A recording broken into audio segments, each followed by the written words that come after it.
This letter is too short. പിന്നെ മരിക്കാൻ പോകുന്ന ആള് നോവൽ എഴുതണോ? മിസ്റ്റർ ശ്യാം, എല്ലാവരും അങ്ങനെ എഴുതണമെന്ന് നിർബന്ധമല്ലല്ലോ. ഇല്ല സർ, ഈ ബുക്കിലാണ് എഴുത്ത് കണ്ടെത്തിയത്. ഇതിലൊരു പേജാണ് എഴുതാൻ എടുത്തിരിക്കുന്നത്. This is A home science notebook. ഇതിൽ മുഴുവൻ വെജിറ്റേറിയൻ റെസിപ്പീസ് ആണ്. ഇതുപോലെ വേറെ 2 ബുക്കുകൾ രശ്മിയുടെ ടേബിളിൽ നിന്ന് കിട്ടിയിട്ടുണ്ട്. ഇതിലൊന്നിൽ നോൺ വെജിറ്റേറിയനും മറ്റതിൽ ഡിസേർട്ട് റെസിപ്പീസുമാണ്. 3ലും ഒരേ ഹാൻഡ് റൈറ്റിംഗുമാണ്. ഈ 3 ബുക്കും നിങ്ങളൊന്ന് ശ്രദ്ധിച്ചു നോക്കിക്കേ.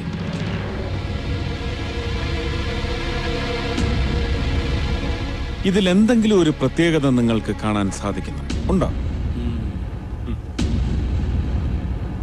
എനിക്ക് സാധിച്ചു. Tell me. 3ലും മലയാളത്തിലെ സൂപ്പർ നായികമാരുടെ മുഖചിത്രമല്ലേ ഉള്ളത്? മരണം നടന്ന വീട്ടിലും രശ്മിയുടെ സ്വന്തം വീട്ടിലുമുള്ള ബുക്കുകൾ പരിശോധിച്ചതിൽ നിന്ന് എനിക്ക് ഒരു കാര്യം വ്യക്തമായി. നല്ല വായനാശീലമുള്ള രശ്മി തന്റെ ബുക്കുകൾ പൊന്നുപോലെ സൂക്ഷിക്കുന്ന ഒരാളാണ്. അങ്ങനെയെങ്കിൽ മരണം നടന്ന വീട്ടിൽ നിന്ന് കണ്ടെടുത്ത ഈ 3 ബുക്കുകളിൽ ആത്മഹത്യാക്കുറിപ്പിരുന്ന ഈ ഒരെണ്ണത്തിൽ മാത്രം ഇങ്ങനെ ഒരു ഒടിവങ്ങനെ സംഭവിച്ചു. It's a folding mark and it's fresh. ഈ സംശയങ്ങൾ എഴുത്തിന്റെ പിന്നാലെ അല്പദൂരം സഞ്ചരിക്കാൻ എന്നെ പ്രേരിപ്പിച്ചു. And I got enough evidence to clarify my doubts. എഴുത്തിലെ കൈപ്പടയും ഈ ബുക്കുകളിലെ കൈപ്പടയും ഒന്ന് തന്നെ എന്നത് സത്യമാണ്. ഹാൻഡ് റൈറ്റിംഗ് എക്സ്പേർട്സിന് തെറ്റ് പറ്റിയിട്ടില്ല. പക്ഷേ ഈ ബുക്കുകൾ രശ്മിയുടേതല്ല, അതുകൊണ്ട് തന്നെ കൈപ്പടയും.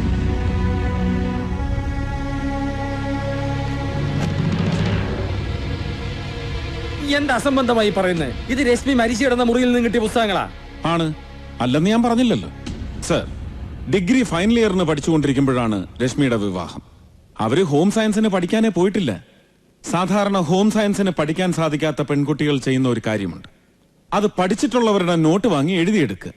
ഒരുപക്ഷെ അങ്ങനെ ആരുടെയെങ്കിലും നോട്ട്ബുക്കുകളായിരിക്കും ഇത്. നമ്മുടെ കഷ്ടകാലത്തിന് ഇതിൽ പേരുമില്ല. ഇതും വെറും ഊഹം മാത്രം. നോ, ഇത് ഞാൻ രശ്മിയുടെ സ്വന്തം വീട്ടിൽ നിന്നെടുത്ത അവരുടെ നോട്ട്ബുക്കുകളാണ്. ഇതിലെ കൈപ്പടയും റെസിപ്പി ബുക്കുകളിലെ കൈപ്പടയും രണ്ടും രണ്ടാണ് സർ. ശ്യാം എന്താണ് ഉദ്ദേശിക്കുന്നത്? വളരെ സിമ്പിൾ. എന്തോ അജ്ഞാത കാരണത്താൽ രശ്മി ആത്മഹത്യ ചെയ്യുന്നു. ആരൊക്കെയോ ചേർന്ന് ഈ മരണത്തിന്റെ ഉത്തരവാദിത്വം മോഹൻകുമാറിന്റെ തലയിൽ കെട്ടിവെക്കുന്നു. ഹാൻഡ് റൈറ്റിംഗ് ഫോർജ് ചെയ്യാൻ മിടുമിടുക്കന്മാരുള്ള നമ്മുടെ നാട്ടിൽ ഇത് വലിയ ബുദ്ധിമുട്ടുള്ള കാര്യമൊന്നുമല്ല. പക്ഷേ രശ്മിയുടേതാണെന്ന് കരുതി ഈ റെസിപ്പി ബുക്കുകൾ എടുത്തതിലാണ് അവർക്ക് പാളിച്ച സംഭവിച്ചത്.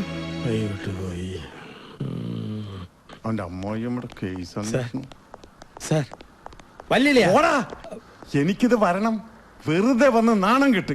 വല്യളിന് ഞാനായിട്ട് ഉണ്ടാക്കിയ നാണക്കേട് ഞാനായിട്ട് എന്നെ മാറ്റിത്തരും. മോനെ കുഞ്ഞളിയാ, ഈ പാവം പിഴച്ചു പോയിക്കോട്ടെ. വല്യളിയും പേടിക്കണ്ട. വ്യാജക്കുറിപ്പ് എഴുതിയവനെ ലവൻ കണ്ടുപിടിക്കുന്നതിന് മുമ്പ് ഇവൻ കണ്ടുപിടിച്ച് തന്നിരിക്കും. നീ എന്നെ ജീവിക്കാൻ സമ്മതിക്കില്ലല്ലേ? മതിയടാ നിന്റെ അന്വേഷണം. ഇനി നീ ആ ഭാഗത്തേക്കെങ്ങാനും പോയി എന്നറിഞ്ഞാൽ അണികളെ വെച്ച് നിന്റെ കാലിന്റെ മുട്ടിയതല്ലോ. വല്യളിനടഞ്ഞു. ഈ കേസും കൈവിട്ടുപോയി. CM is very much impressed. Nomination പിൻവലിക്കുന്നതിന് മുമ്പായി ഈ കേസിനൊരു തീരുമാനം ഉണ്ടാകണമെന്ന് അദ്ദേഹം ആഗ്രഹിക്കുന്നുണ്ടെന്ന് തോന്നുന്നു. അത് സാധിക്കുമെന്ന് തോന്നുന്നില്ല. വൈ? ഇനി 7 ദിവസം കൂടിയില്ലേ? ഒരു ലെറ്റർ ഫാബ്രിക്കേറ്റ് ചെയ്തവരെ പിടിക്കാൻ അത് ധാരാളം. Sir, actually I am not after them. ഞാൻ അവരെ അല്ല അന്വേഷിക്കുന്നത്. പിന്നെ ഇതൊരു ആത്മഹത്യയല്ല sir. It's a murder. What the hell are you talking? That's the truth sir. And it's a well planned brutal murder.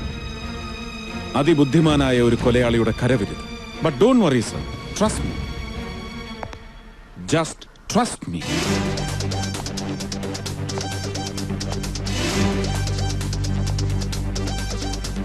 ഈ രശ്മി ആളെങ്ങനെയാ? I mean her character. വളരെ റിസർവ്ഡ് ആയിരുന്നു സാർ. നിങ്ങൾ ഒന്നിച്ച് പഠിച്ചിട്ടുണ്ടല്ലേ? അതെ സാർ. രശ്മി എന്റെ ജൂനിയർ ആയിരുന്നു. മോഹൻ ഇലക്ഷൻ കമ്മിറ്റി ഓഫീസിൽ വരുമ്പോ നിങ്ങൾ എവിടായിരുന്നു? ഞാൻ എന്റെ ബന്ധുവിന്റെ വീട് വരെ പോയിരുന്നു. എവിടെ? തൃപ്പൂണിത്തുറയിൽ. എന്തിന്? കുറച്ച് പണം കടം കിട്ടുമോന്നറിയാൻ. മോഹനേട്ടന് വേണ്ടിയായിരുന്നു. പഠിക്കുന്ന കാലത്ത് മോഹന് രശ്മിയെ ഇഷ്ടമായിരുന്നുവെന്ന് ജോസിന് അറിയാമായിരുന്നു? അറിയില്ലായിരുന്നു സാർ. മോഹൻ രശ്മിയോട് പണം വാങ്ങാനല്ലേ പോയത്? പിന്നെ നിങ്ങൾ എന്തിനു ശ്രമിക്കണം? കിട്ടാൻ സാധ്യതയില്ലെന്ന് മോഹനേട്ടൻ പറഞ്ഞിരുന്നു. പിന്നെ മോഹനേട്ടന്റെ കയ്യിൽ നിന്ന് കുറച്ചു തുക ഞാൻ കടം വാങ്ങിയിരുന്നു. ഈ സമയത്ത് കുറച്ചെങ്കിലും തിരികെ കൊടുക്കാൻ സാധിച്ചാൽ അത് ആശ്വാസമാകുമെന്ന് കരുതിയാ. എന്നിട്ട് പണം കിട്ടിയോ? ഇല്ല. ഞാൻ ചെല്ലുമ്പോ അവരവിടെ ഇല്ലായിരുന്നു. വേളാങ്കണ്ണിക്ക് പോയിരിക്കായിരുന്നു. അതെങ്ങനെ മനസ്സിലായി? അവിടെ കാണാഞ്ഞപ്പോ ഞാൻ അവരെ മൊബൈലിൽ വിളിച്ചു. എങ്കിൽ പിന്നെ മൊബൈലിൽ വിളിച്ച് അന്വേഷിച്ചതിന് ശേഷം പുറപ്പെട്ടാ പോരാലോ. അത് പിന്നെ ആ, മോഹൻ രശ്മിയെ വിവാഹം കഴിക്കുന്നതിനോട് ജോസിന്റെ അഭിപ്രായം എന്താ? സത്യം പറഞ്ഞാൽ എനിക്ക് താല്പര്യമില്ലായിരുന്നു.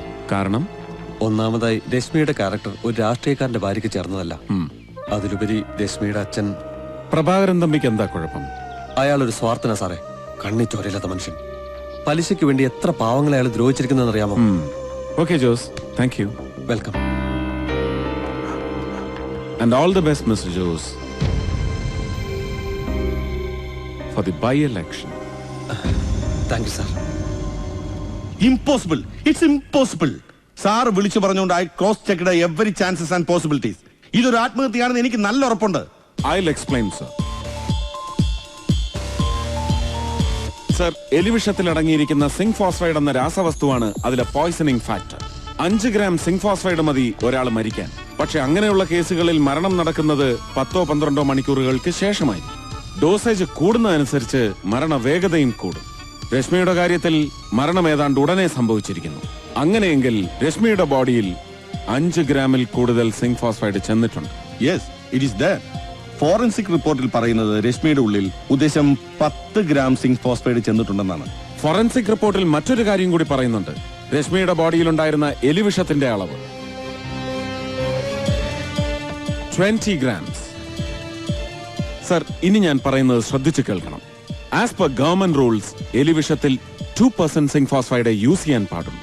ദാറ്റ് മീൻസ് 20 ഗ്രാം എലിവിഷത്തിൽ 1 ഗ്രാമിൽ കൂടുതൽ സിങ്ക് ഫോസ്ഫൈഡ് ഉണ്ടാവില്ല. അങ്ങനെയെങ്കിൽ 20 ഗ്രാം എലിവിഷം കഴിച്ച രശ്മിയുടെ ശരീരത്തിൽ 10 ഗ്രാം, അതായത് 50% സിങ്ക് ഫോസ്ഫൈഡ് എവിടുന്ന് വന്നു? ശ്യാം, താൻ എന്താണ് പറഞ്ഞു വരുന്നത്? ബോട്ടിലുള്ള വിഷക്കൂട്ടല്ല രശ്മിയുടെ ഉള്ളിൽ ചെന്നിരിക്കുന്നത്. ഐ സ്ട്രോങ്ലി സസ്പെക്ട് കൊലയാളിയുടെ കയ്യിൽ 2 തരം വിഷക്കൂട്ടുകൾ ഉണ്ടായിരുന്നിരിക്കുന്നു. തേനും എലിവിഷവും ചേർത്ത മിശ്രിതമാണ് ബോട്ടിലുണ്ടായിരുന്നത്. എന്നാൽ തേനിന്റെയും എലിവിഷത്തിന്റെയും പുറമെ ഹൈ ഡോസ് സിങ്ക് ഫോസ്ഫൈഡ് കലർത്തിയ മിശ്രിതമായിരിക്കാം രശ്മിയുടെ ഉള്ളിൽ ചെന്നിരിക്കുന്നത്. എന്തിനാ അയാൾ 2 തരം വിഷക്കൂട്ടുണ്ടാക്കണം? ബോട്ടിലുള്ള മിശ്രിതം പോലീസിനെ മിസ്ലീഡ് ചെയ്യാൻ. സർ, ഇതൊരു മർഡർ ആകാൻ 2 പോസിബിലിറ്റിയാണുള്ളത്. ഒന്നുകിൽ ആരെങ്കിലും ബലമായി വിഷം നൽകുക, അല്ലെങ്കിൽ നേരത്തെ തേനിൽ കലർത്തി വെക്കുക. ഈ 2 രീതിയിലും സംഭവിച്ചിട്ടില്ല എന്ന് ഇവിടെ വ്യക്തമായി കഴിഞ്ഞു. പിന്നെ ഇതെങ്ങനെ ഒരു കൊലപാതകമാവുമെന്ന് എനിക്ക് മനസ്സിലാകുന്നില്ല. അപ്പൊ ഇതൊരു കൊലപാതകമാവാൻ ഒരു മാർഗവും ഇല്ല? No, it's impossible. ഞാനൊരു പോസിബിലിറ്റി പറയാം. സപ്പോസ് 2 അതിലധികമോ ആളുകൾ ചേർന്ന് ഈ പെൺകുട്ടിയെ കൊല്ലാൻ പ്ലാൻ ചെയ്യുന്നു. അവരിൽ ഒരാൾ മോഹൻകുമാർ പോയിക്കഴിഞ്ഞ് ജോലിക്കാരി പൂട്ടിയ അടുക്കളവാതിൽ തുറന്ന് വീടിനുള്ളിലേക്ക് കയറും.